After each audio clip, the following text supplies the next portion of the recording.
Del caso de Vanessa Guillén ya hemos hablado en este canal, pero cuando tocamos el tema las cosas aún no estaban para nada claras. La joven aún estaba desaparecida y había muchas preguntas en el aire. El día de hoy ya tenemos una solución de todo y hablaremos de todos los detalles.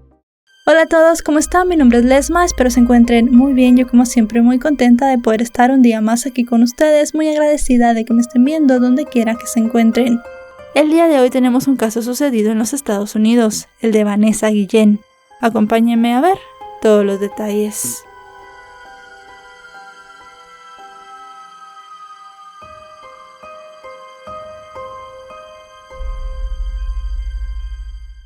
Vanessa Guillén nació el 30 de septiembre de 1999 en Houston, Texas, y fue la segunda de las 3 hijas del matrimonio conformado por Rogelio y Gloria Guillén. La pareja de origen mexicano había logrado establecerse en Estados Unidos buscando mejores oportunidades. En la familia de Vanessa se orgullecían de ser miembros de una estirpe de fuertes mujeres, comenzando por su madre, quien había trabajado duro para sacar a sus hijas adelante. En ese entorno, Vanessa y sus hermanas Mayra y Guadalupe fueron creciendo rodeadas de buenos ejemplos a seguir. Las 3 eran casi inseparables y se confiaban todo. Tenían diferentes temperamentos, y había algo en lo que Vanessa la superaba a todas. Siempre fue la más disciplinada en la escuela. Sus maestros la consideraban una estudiante modelo y siempre figuró entre las mejores alumnas de la clase. Con apenas 10 años soñaba con servir a su país y pertenecer al ejército de los Estados Unidos, el cual consideraba el más poderoso del mundo. A medida que fue creciendo, ese sueño se fue afianzando en ella y se esforzó para poder cumplirlo. Entre tanto, se graduó de la escuela secundaria y posteriormente inició sus estudios en la preparatoria César E. Chávez, donde ingresó al equipo de fútbol pues amaba los deportes. También asistía al gimnasio con relativa frecuencia, ya que quería estar en forma físicamente para ingresar al ejército. Cuando llegó el año 2018, la jovencita alcanzó otra meta, al graduarse de la preparatoria con uno de los mejores promedios de su clase. Tras ese logro, la joven de 18 años se inscribió en el servicio militar. Comenzó en junio de ese año como reparadora de armas pequeñas y era parte del equipo de artillería. Fue enviada primero a Carolina del Sur, luego a Virginia y finalmente fue enviada a Killeen, Texas, donde está la base Fort Hood. La instalación militar, fundada en 1942 cuando Estados Unidos se involucró en la Segunda Guerra Mundial, es una especie de ciudad, donde hay restaurantes, hoteles, oficinas bancarias e incluso peluquerías. Fort Hood era llamado el Gran Lugar, por la calidad de vida que ofrecía a sus habitantes. Para ese momento albergaba unos 38,000 soldados y cerca de 70,000 civiles, incluidos familiares y empleados. Vanessa llegó a la base asignada al 3er Regimiento de Caballería. Ella había pedido ese lugar porque se encontraba a 3 horas en automóvil del hogar de su familia que vivía en Houston. Al comienzo estaba muy emocionada y llena de ilusiones, pues servir en el ejército era su sueño, pero pronto ese sueño se convirtió en una pesadilla. Para el verano de 2019, la joven empezó a ser el blanco de un superior llamado Aaron David Robinson, nacido en Illinois, quien había ingresado al ejército de los Estados Unidos en 2017. Era miembro del escuadrón de ingenieros de combate del 3er Regimiento de Caballería, luego de haber estado destinado en diferentes tropas. El hombre, con un rango de sargento, tenía una relación con una joven llamada Cecily Ann Aguilar de 22 años, que estaba recién separada de otro soldado. El hostigamiento de Aaron hacia Vanessa comenzó con un comentario de tipo sexual, en el cual le propuso participar en un trío. La chica se sintió incómoda ante la propuesta de su superior, y como era de esperar, se negó. Tras su negativa, el hombre la convirtió en su objetivo. Le llamaba la atención delante de sus compañeros y la ponía como mal ejemplo constantemente. Además, disfrutaba infundirle temor. En una ocasión, durante un ejercicio de entrenamiento sobre el terreno, ella estaba a solas, aseándose en el bosque, y repentinamente el sargento apareció de la nada. También la perseguía cuando ella iba a correr o a hacer ejercicio. Tras 4 meses de servicio militar en esa base, Vanessa ya no era la misma chica alegre. Su ánimo empeoró. Perdió peso, se le caía el pelo y tenía problemas para conciliar el sueño. Empezó también a distanciarse de su familia, pero su mamá notó el cambio en ella, pues conocía a su hija como la palma de su mano. La razón por la que no quería decirle nada a su madre de lo que pasaba era porque tenía temor a las represalias si alguien se enteraba. Era conocido por todos que algunas compañeras se habían quejado de ese mismo sargento y nadie les había creído. Pero su familia no estaba dispuesta a dejarla cargar sola con esa preocupación, porque era evidente que la estaba devastando. Así, en una de las visitas a casa, su madre y hermanas, para quienes resultaba obvio que algo andaba mal, confrontaron a Vanessa para que les dijera lo que pasaba. En ese momento, la muchacha les contó que la base era un infierno, pues había droga por todas partes. Varios jóvenes se habían quitado la vida y algunas chicas estaban siendo asediadas por superiores. Les comentó que ella era una de esas jóvenes, pero por más que su familia insistió en que les revelara el nombre del militar involucrado, ella no quiso hacerlo por temor a que la acusaran de insubordinación. La muchacha relató que el hombre llegó al extremo de ir a la ducha donde ella se estaba bañando y sentarse a verla. Al escuchar eso, Gloria se alarmó y le preguntó si el sargento había abusado de ella físicamente, pero Vanessa dijo que no, porque 2 compañeros siempre la protegían. La madre le pidió que se fuera inmediatamente de allí, pero ella le dijo que no podía, pues debía cumplir 3 años antes de hacerlo y aún le faltaba 1. Entonces le aconsejó que denunciara al superior, pero Vanessa le aseguró que no serviría de nada, porque las denuncias no progresaban, debido a una red de oficiales que se encubrían unos a otros en casos de hostigamiento con fines sexuales. Vanessa le pidió a su madre que no se preocupara y le aseguró que estaría bien y que se encargaría del asunto, pero no pudo hacerlo, pues el 22 de abril de 2020 desapareció misteriosamente de la base. Aquella mañana la chica debía procesar equipamientos rotos en una sala de armas y validar algunas numeraciones en otra. Como siempre, les envió mensajes a su hermana Mayra y a su novio Juan Cruz, y luego se fue a hacer algunas labores. A las 10 de la mañana comenzó su primera tarea, y 15 minutos después se dirigió a la segunda sala, donde estaba el sargento Aaron. Se le vio por última vez en el estacionamiento de su regimiento alrededor de la 1:30 de la tarde. A partir de ese momento ya no respondió mensajes ni de su novio ni de su hermana, a quien le parecía extraño que no contestara, porque Vanessa solía estar siempre pendiente de su celular. Mayra intentó llamarla varias veces, pero todas estas llamadas caían directamente al buzón de voz. Aunque estaba algo preocupada, decidió esperar, pues pensó que quizás estaba ocupada haciendo sus tareas y no podía responder. Cerca de las 8 de la noche, al seguir sin respuestas de Vanessa, Mayra llamó al sargento que estaba a cargo en la base, pero este le dijo que no sabía nada de ella. Le indicó que se comunicara a las 10 de la noche, pues debido a la emergencia sanitaria mundial, a esa hora todos los soldados debían reportarse. Esas 2 horas se hicieron eternas para Mayra, quien volvió a llamar a la base, pero allí le informaron sin dar mayores explicaciones que su hermana no se había reportado. La muchacha angustiada le contó a Gloria lo que ocurría, y ella le dijo que se fuera inmediatamente al regimiento, pues presentía que algo malo pasaba. Esa noche hubo tormentas severas en la región, incluso con aviso de tornado en algunas partes de Texas. Mayra manejó durante más de 4 horas con escasa visibilidad, para poder cubrir los 300 kilómetros que separaban su casa en Houston de la base militar. Al llegar ya de madrugada, nadie pudo atender la solicitud de buscar a su hermana. Tuvo que esperar hasta la mañana del 23 de abril, cuando finalmente fue recibida, y la dejaron entrar hasta una habitación, para revisar algunos documentos sobre Vanessa. En ese cuarto estaba Aaron, pero Mayra ni siquiera sospechaba que él era el hombre que estaba hostigando a su hermana. Aunque no sabía nada, algo en la sonrisa y en la mirada del sujeto la hicieron desconfiar. La búsqueda de la joven comenzó ese mismo día. Su compañera de habitación dijo que no la había visto desde que dejó los barracones la mañana del 22, mientras que Aaron aseguró que ella se había marchado de la sala de armas la mañana anterior tras hacer su trabajo. Al buscar en esa sala de armas, un soldado se percató de que estaba la cartera de Vanessa, con las llaves del auto y de la habitación, así como su identificación militar y la tarjeta que utilizaba para entrar y salir de la base.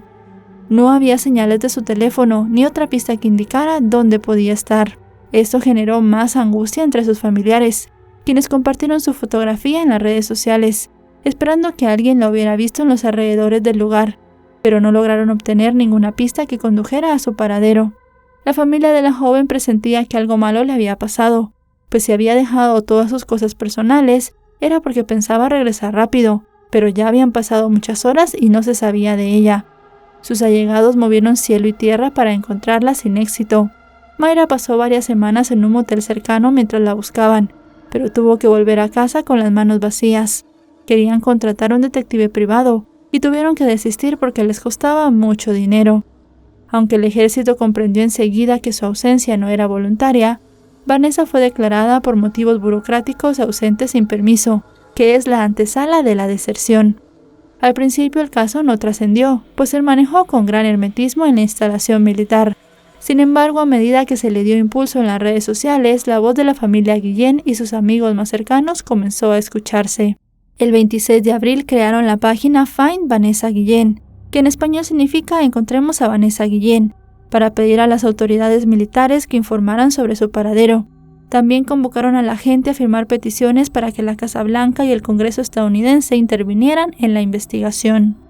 Durante el mes de mayo de ese año, la difusión del caso fue creciendo, gracias a que los familiares de la joven acudieron a distintos medios de comunicación para pedir a la ciudadanía que los ayudara a encontrarla.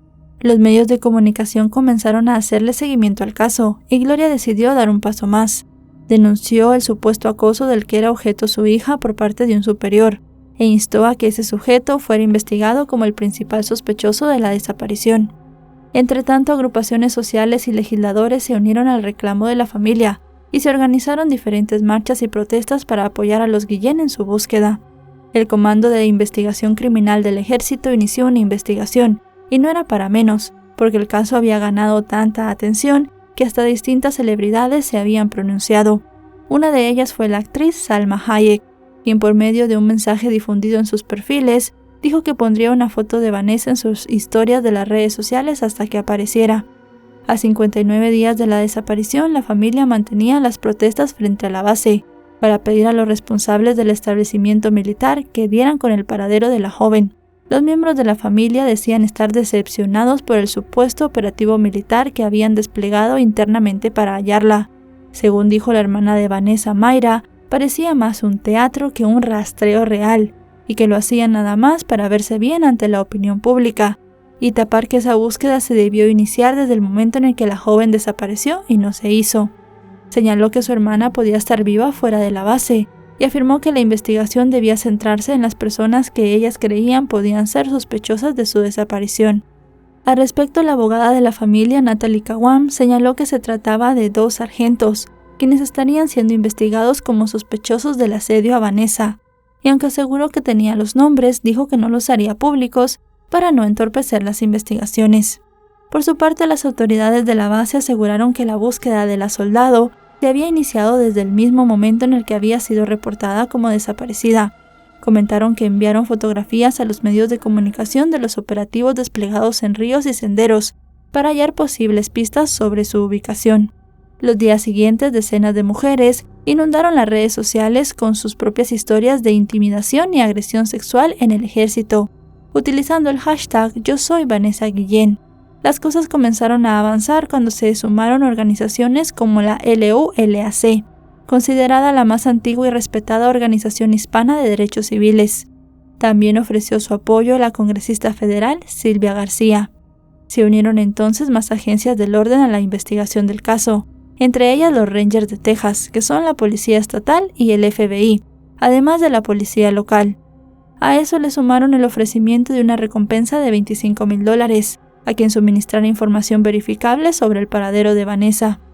A casi 2 meses de haber perdido todo contacto con Vanessa, los noticieros difundieron imágenes de la soldado, que correspondían a los días anteriores a su desaparición de la base.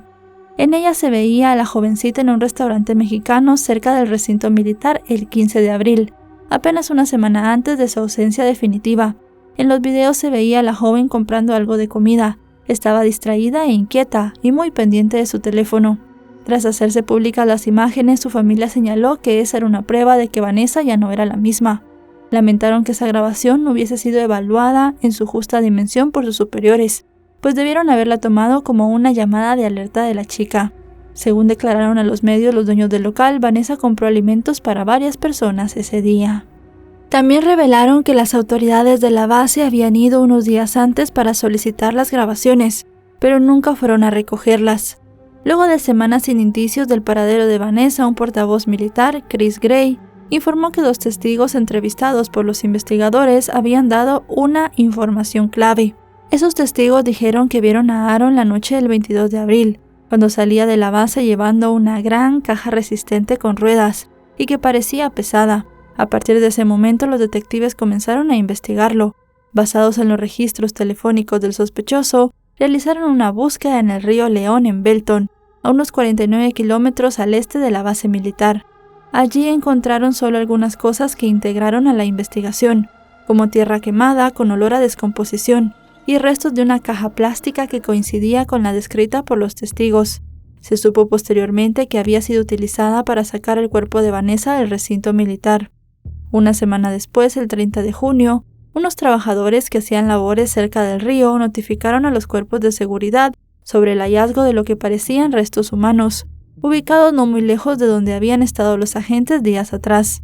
El cuerpo estaba segmentado, la cabeza separada del tronco y el tronco de las extremidades.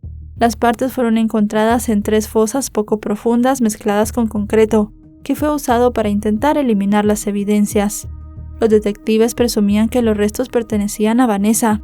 Sus familiares acudieron a la morgue, donde reconocieron que podría tratarse de ella. Sin embargo, los investigadores esperaban los resultados de los análisis forenses y del ADN para determinar con certeza la identidad de la víctima.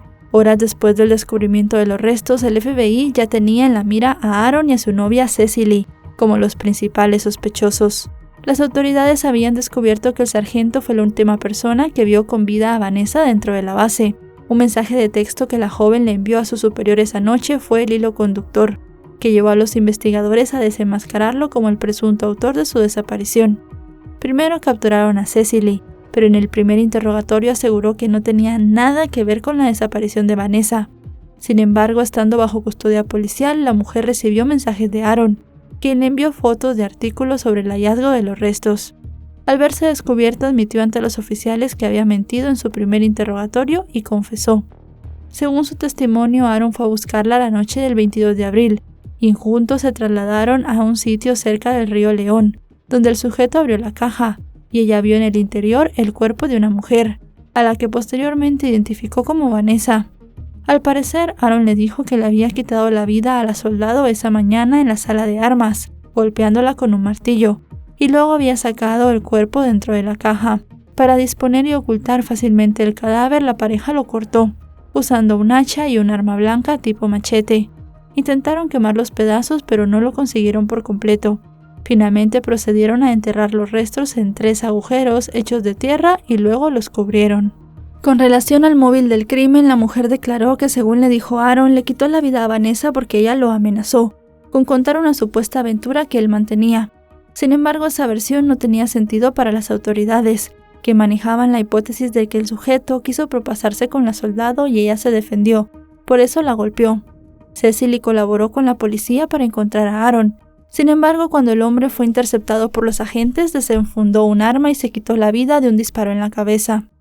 Horas después del hecho, Ofelia Miramontes, vocera de la policía de Texas, señaló en una conferencia de prensa que el principal sospechoso del caso de Vanessa se había quitado la vida cuando iba a ser detenido. Para ese momento, los cuerpos policiales solo contaban con la versión dada por Cecily, ya que las 2 personas que sabían lo que había ocurrido esa mañana dentro de la base ya estaban sin vida. Además, por increíble que parezca, dentro del recinto militar no había cámaras de seguridad que pudieran aclararle a los detectives lo que realmente había sucedido. Entretanto, el responsable de Fort Hood, el general Scott Efton, aseguró que no había pruebas que vincularan la desaparición y posterior fallecimiento de Vanessa con las denuncias de hostigamiento de carácter íntimo realizadas por la soldado a sus allegados. El general señaló que la investigación criminal continuaba y esperaban los resultados de ADN para confirmar que los restos hallados correspondían a la joven. Asimismo, afirmó que las denuncias de asedio estaban siendo investigadas por completo. Poco después, la abogada de la familia Guillén confirmó que los restos encontrados en el río pertenecían a la joven. Dijo que Vanessa, de 20 años, había recibido golpes de martillo en el rostro, algunos de los cuales habían impactado en sus dientes. En consecuencia, la identificación se hizo a través de ADN usando muestras de cabello. Los familiares de la soldado estaban devastados. En medio del dolor y la impotencia, la madre y las hermanas denunciaron negligencia de las autoridades militares, pues aseguraban que no les habían reportado la desaparición de la joven de inmediato, y solo ofrecieron información cuando se conoció el caso en los medios. Guadalupe, la otra hermana de Vanessa, indicó que en 2 meses no les habían dado respuestas, y que tomaron el caso a la ligera, pese a que la joven era una soldado que había perdido su vida mientras estaba sirviendo al país. Indicó que ella, al igual que Vanessa, también quería enrolarse en el ejército, después de terminar la preparatoria, pero después de lo ocurrido con su hermana no quería saber nada de los militares. En tal sentido, su hermana Mayra declaró que esa misma persona que estaba siendo señalada como autora del crimen estaba el día que ella acudió a la base y cuando la vio se rió en su cara. Los compañeros de la preparatoria César Chávez compartieron en sus redes sociales la fotografía de Vanessa el día de su graduación. Asimismo, los pobladores cavaron varias cruces a orillas del río León, rodeadas de mensajes e imágenes religiosas. Querían representar 3 tumbas, como aquellas en las que fueron enterrados los restos de Vanessa por los perpetradores. En medio de todo persistía la necesidad de hacer justicia. Por eso, durante una audiencia realizada el 2 de julio, el agente encargado de las pesquisas presentó sus argumentos ante el juez para conseguir una imputación en contra de Cecily. Sostuvo que desde el 22 de abril hasta el 1 de julio de 2020 la acusada ayudó a Aaron a alterar, destruir, mutilar y ocultar evidencia para evitar que el sujeto fuera acusado y procesado por algún delito. Según la acusación, la mujer alteró y eliminó información de la cuenta de Google de su novio e hizo 4 declaraciones materialmente falsas a los investigadores. Tras escuchar las pruebas, el magistrado imputó a Cecily por un cargo de conspiración para manipular pruebas y 3 por declaraciones falsas. También ordenó que fuera detenida bajo prisión preventiva hasta ser juzgada en un tribunal federal. Luego de esto, los familiares de Vanessa se movilizaron para clamar por justicia. Organizaron vigilias y marchas junto a decenas de personas.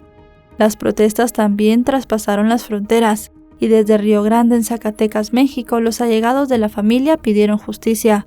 Pintaron un mural y colocaron flores y velas para rendir homenaje a Vanessa. La familia pidió que se llevara a cabo una investigación independiente en el Congreso estadounidense. Además, solicitó el cierre de la base militar Fort Hood y que las autoridades fueran relevadas de sus cargos. Asimismo, solicitó que se aprobara una ley con el nombre de la joven soldado para castigar el asedio de índole sexual dentro de las Fuerzas Armadas. En tal sentido, la congresista demócrata por California, Jackie Speier, miembro del Comité de Fuerzas Armadas de la Cámara Baja del Congreso, preparó un proyecto de ley de reforma de los procesamientos de casos de asalto sexual entre los militares.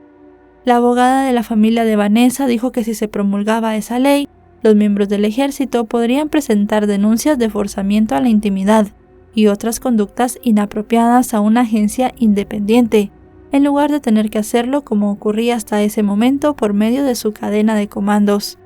Mientras se luchaba por el cambio en las leyes, el 18 de julio se realizó una ceremonia dentro de la base para rendirle homenaje a Vanessa. Su madre Gloria pidió visitar el cuarto de armas donde tuvo lugar el ataque fatal y declaró que no descansaría hasta que se hiciera justicia. Días después, familiares y amigos despidieron a la joven soldado en un sentido acto.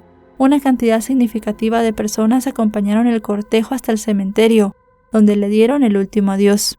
La abuela de Vanessa, Lorenza Almán, y otros 4 familiares hicieron un largo viaje desde México hasta Estados Unidos para rendir su último tributo a la joven y apoyar a la desconsolada madre.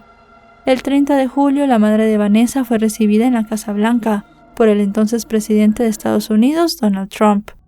Previo al encuentro con el mandatario, Gloria declaró ante el Congreso que su hija había fallecido dentro de la estancia militar, la cual a su juicio no era una base sino un cementerio, pues allí abusaban y le quitaban la vida a personas. Con ese mismo planteamiento, la mujer llegó a la reunión en el despacho oval de la Casa Blanca. Al respecto, el presidente advirtió que realizarían una investigación a fondo sobre lo ocurrido con Vanessa y las demás irregularidades denunciadas dentro de la base. El caso de Vanessa atrajo la atención nacional y provocó una investigación extensa que incluyó el ambiente y la cultura dentro del ejército. Además, las autoridades militares se encargaron de crear el Comité de Revisión Independiente de Fort Hood, con fin de investigar el recinto militar. El comité quedó integrado por 5 expertos independientes, encabezados por Chris Schwecker, un abogado y exdirector asistente de la División de Investigaciones Criminales del FBI.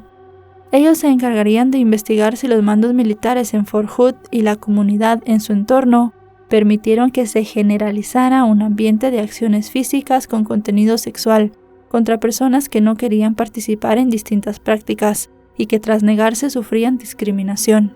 Tras varios meses de investigación, en diciembre de 2020, se hizo pública la suspensión de 14 mandos militares, entre ellos 2 generales. Durante el anuncio de los resultados de la pesquisa, el secretario del Ejército, Ryan McCarthy, reconoció que el doloroso caso de Vanessa conmocionó la conciencia y llamó la atención sobre problemas más profundos, no solo en la base Fort Hood, sino en las Fuerzas Armadas de Estados Unidos en general. Según el informe, casi 30 soldados habían muerto en Fort Hood durante ese año, como resultado de pérdidas voluntarias de la vida, homicidios o accidentes. Esa fue la mayor cifra de cualquier base en el país. De acuerdo con el expediente de 136 páginas, unos 129 delitos graves se habían cometido allí entre 2014 y 2019.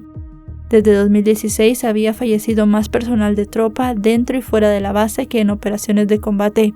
Se registraron un total de 159 fallecimientos, incluidos 7 homicidios, y 71 uniformados que se habían quitado la vida. Asimismo, el documento detalló que poco después de la desaparición de Vanessa en mayo, un soldado fue arrestado y acusado de irrumpir en el apartamento de su expareja, a quien había disparado y golpeado con un martillo. 6 días después, otro soldado falleció tras ser atacado a tiros, y su automóvil fue encontrado envuelto en llamas. En junio se descubrió en un descampado el cuerpo de otro soldado desaparecido desde 2019, llamado Gregory Morales, quien había sido declarado desertor. El detective a cargo de la investigación señaló que las cifras de hecho irregulares eran bastante altas, e indicó que los problemas de la base estaban directamente relacionados con fallas de liderazgo, por lo que ordenó una nueva política sobre el tratamiento de los casos de soldados desaparecidos. La historia de Vanessa puso en evidencia a Fort Hood como un lugar especialmente maligno, cuya tasa de delitos sexuales era un 75% superior a la tasa media del ejército. La segunda mayor incidencia era la muerte de soldados que atentaban contra su propia vida, y ocupaba la peor posición en detección de drogas. En abril de 2021, cuando se cumplía un año del fallecimiento de Vanessa, el comité asignado para investigar la base consideró que el programa de prevención y respuesta del acoso y agresión sexual era ineficaz. Se declaró que en Fort Hood había un riesgo claro de agresiones sexuales relacionadas con soldados mujeres, que se habrían evitado con una intervención a tiempo. Pero desgraciadamente los responsables de tomar sus denuncias no hicieron nada. Esa falta de respuesta oportuna y justa provocó que las mujeres, sobre todo en las brigadas de combate, adoptaran el modo de supervivencia, guardando silencio por temor a informar de las agresiones y ser aisladas y revictimizadas. Después de los nuevos hallazgos, 6 oficiales más fueron penalizados, y se puso en marcha dentro del recinto militar la operación Las Personas Primero, que incluía medidas a diferentes niveles para restablecer la confianza, optimizando la comunicación y la identificación de casos de asedio y hostigamiento. En tal sentido, la senadora demócrata Kirsten Gillibrand, quien llevaba años de campaña para erradicar los abusos en las Fuerzas Armadas, realizó una propuesta de ley para retirar a la cadena de mando la potestad de decidir si se procesaba a un militar por delitos no contemplados en la justicia militar, como los relacionados con la violencia sexual o el robo. Según su planteamiento, la decisión quedaría en manos de fiscales militares, que son independientes a la cadena de mando. Otra congresista propuso un proyecto similar, llamado Ley Yo Soy Vanessa Guillén. Los familiares y organizaciones lucharon para que la muerte de la joven sirviera para cambiar las leyes y el curso de la historia, y así pasó, pues el presidente en ese momento, Joe Biden, promulgó las disposiciones de la ley Yo Soy Vanessa Guillén. A partir de ese momento quedó establecido que las decisiones de enjuiciamiento sobre agresión sexual y acoso se trasladaban fuera de la cadena de mando de un soldado. Este hecho representó un cambio significativo en las Fuerzas Armadas. Otra novedad relevante fue la ley que también penalizó el acoso sexual bajo el Código Uniforme de Justicia Militar, que anteriormente no contemplaba ese delito. Luego de ese logro, los allegados de Vanessa continuaron las acciones para conseguir que al menos la única persona señalada por el hecho pagara por lo que había sucedido. Y es que luego de permanecer más de 2 años encerrada a la espera de ser procesada, el 29 de noviembre de 2022, en un tribunal federal de Waco, en Texas, Cecily se declaró culpable por un cargo de complicidad y 3 más de declaración falsa para evitar el juicio. El caso causó tanto revuelo que ese mismo mes de noviembre se estrenó en Netflix el documental Yo Soy Vanessa Guillén, que cuenta la historia de la joven. Fue dirigido y producido por Christy Wegener, productora de varios shows famosos, entre ellos el de Oprah Winfrey. Para mayo de 2023, cuando ya habían transcurrido más de 3 años de los hechos, el Senado de Texas declaró el 30 de septiembre, la fecha del cumpleaños de Vanessa, como el Día de Vanessa Guillén. La iniciativa fue propuesta por la representante Josie García y la senadora Carol Alvarado. La hermana mayor de Vanessa, Mayra, publicó el comunicado del Senado en sus redes sociales y comentó junto a un corazón y a una bandera de los Estados Unidos que habían alcanzado otro logro. Finalmente, 3 meses después, el 14 de agosto, se realizó la audiencia de sentencia de Cecily, quien reiteró su declaración de culpabilidad. En la sala estuvieron presentes la madre de Vanessa, así como sus 2 hermanas, quienes rindieron sus testimonios y pidieron al tribunal la máxima sentencia para la acusada. Durante el proceso se presentó un video en el que la mujer relataba detalladamente lo que hicieron con el cuerpo de Vanessa. En ese momento, Gloria fue desalojada de la sala para evitar que viera las fotos del cuerpo de su hija. En el citado video, Cecily indicó que fue testigo del momento en que su novio profanó el cuerpo y después de eso lo ayudó a quemar los restos. Luego de escuchar las declaraciones, un juez federal sentenció a Cecily Aguilar, de 24 años, a una pena de 30 años de prisión sin derecho a libertad condicional. Tendría que cumplir 15 años por el cargo de complicidad en asesinato y 5 años por cada uno de los cargos por declaraciones falsas. Tras escuchar el fallo, el fiscal federal del Distrito Oeste de Texas declaró a los medios que esperaban que la condena les diera algo de consuelo y alivio a la familia de Vanessa. Por su parte, la abogada de la familia Guillén señaló que la condena debía servir de ejemplo para que no vuelvan a ocurrir delitos similares. Para la hermana de Vanessa, Mayra, la sentencia había sido justa, pero dudaba de todo lo dicho por Cecily porque tardó años en admitir su culpa. Mintió a los policías y además tenía mal comportamiento en la cárcel. Para ella, la acusada no tenía credibilidad y nunca se sabría si su relato era cierto. En tal sentido, Gloria refirió a los medios que horas antes de la audiencia había hablado con la acusada, quien le dijo que estaba arrepentida y que aunque no le devolvería a su hija, quería que supiera que ella no le había quitado la vida. Con la voz entrecortada, la madre de Vanessa manifestó que la chica le inspiraba lástima, porque era un ser humano y tenía la misma edad que tendría su hija. Los familiares de Vanessa señalaron que el verdadero responsable del crimen no pagó por lo que hizo, pues en un acto de cobardía se quitó la vida. Sin embargo, recibieron el consuelo del castigo para su cómplice. El hogar de los Guillén se transformó en un mausoleo para Vanessa. Tienen fotos, dibujos y pinturas con su rostro en cada pared. Las estanterías están llenas de recuerdos, postales e incluso con decoraciones regaladas por otros soldados. Su gorra y botas militares están en un altar, como recuerdo del gran sueño que tuvo desde pequeña de servir a los Estados Unidos. Y bueno, chicos y chicas, hasta aquí el video de hoy. Un caso muy triste, muy lamentable, una vida de una mujer luchadora, de una mujer con muchos sueños e ilusiones que se perdió. Como ya dijimos en el inicio, este caso lo tratamos en su momento, cuando se supo de la desaparición de Vanessa, cuando también se supo que el responsable se había quitado la vida y realmente quisimos darle un seguimiento para que ustedes conocieran los demás detalles que se habían dado después de eso y ya la condena de la única persona a la que se puede juzgar.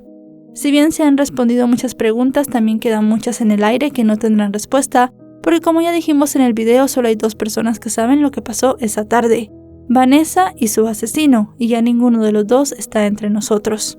Si este video les ha parecido informativo, recuerden dejarle un me gusta, recuerden suscribirse si no lo están. Actualizo 3 o 4 veces por semana y si están suscritos les llegará una notificación cada vez que yo suba un video. En redes sociales me encuentran como LesmaVR, tengo Facebook, Twitter, Instagram y TikTok. Ahora sí, nos vemos hasta otro caso. Adiós.